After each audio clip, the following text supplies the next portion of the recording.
Good day mga auntie, mga uncle. For today's video, ako ipakita dahil sa inyo ang atong hinimo nga DIY nga egg incubator. Ara siya guys, oh.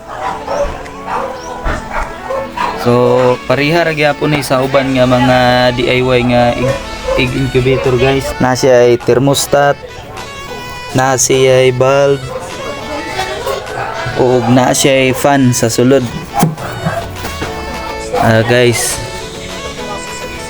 ang kalayan lang ani kay natay ginabutang chemical nga tong hinimo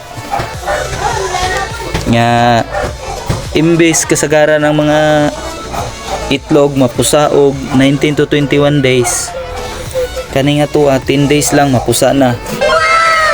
So ika 9 days karon guys, ug mapuhon mapusa na siya atong ulatan. 10 hours later.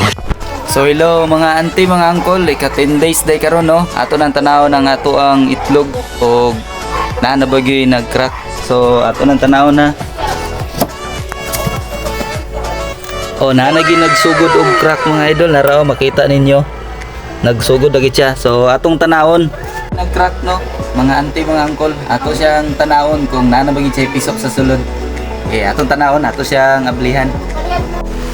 So ato nang tanawon mga auntie, mga uncle no, kay nagsugod naman siya og crack. Atong tanawon og nanabagi siya piso sa sulod. So ika 10 days ni ha, nagsugod na siya og crack. Mo na nakalahian sa ato ang kuan mga auntie, mga uncle, sa ato ang egg incubator no. Kay 10 days pa lang mapusa na siya. So atong tanawon. So nanagin siya piso. Nanagin siya piso mga auntie, mga uncle.